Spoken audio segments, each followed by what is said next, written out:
Hello বন্ধুরা, সবাই কেমন আছো? আর আমি অনেক ভালো আছি।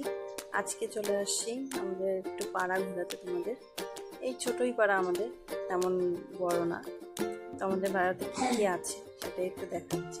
এই যে আমাদের শীতলা মায়ের মন্দির, এখানে প্রত্যেক বছর বৈশাখ মাসে পুজো হয়। তো আমি অনেক দিন থেকে আসতে পারি না। তো এই যে মায়ের মন্দির, শীতলা মাকে ভালো করে দেখাচ্ছি ভিতরে। যে খুব সুন্দর মূর্তিটা, এটা পাথর দিয়ে তৈরি করা। তার পাশেই যে বটগাছ তলায় গ্রহ ঠাকুরের পুজো হয় এখানে। তো এখানেও আমি এখনো আসিনি। প্রত্যেক বছর পুজো হয়, তেমনভাবে আর আসা হয় না। তো তোমাদের একটু দেখাই।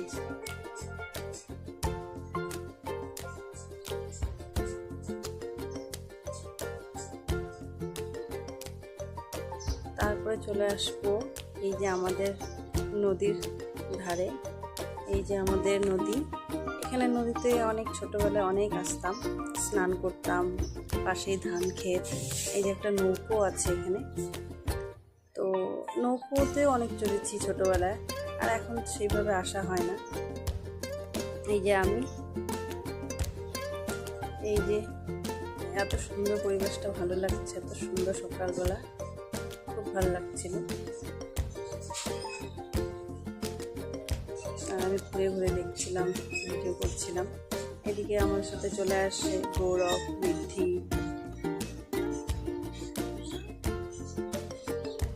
এত ভালো লাগছিল সকালটা। এই যে ঋদ্ধি আর গৌরব নেমে পড়েছে জলে। তো আমিও বলছিলাম একটু জলে নাম। বেশিটা জল নেই, অল্পই জল। তো ঋদ্ধি নামছে। এই যে ঋদ্ধি আমার চপ্পল পরে চলে আসছে। আর এই যে ঋদ্ধি ভয় পাচ্ছে, গৌরবকে ধরে নিয়েছে, গৌরবকে ধরে ধরে যাচ্ছিল। তো কোনোদিন তেমনভাবে জলে নামেনি, তার জন্যই ভয় পাচ্ছিল।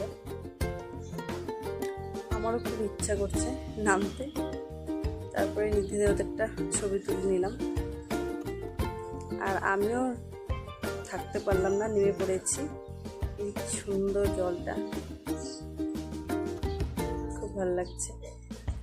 আর আমার ভিডিওটা তোমাদের কেমন লাগলো প্লিজ একটু কমেন্ট করে জানিও। পারলে একটা লাইক, কমেন্ট,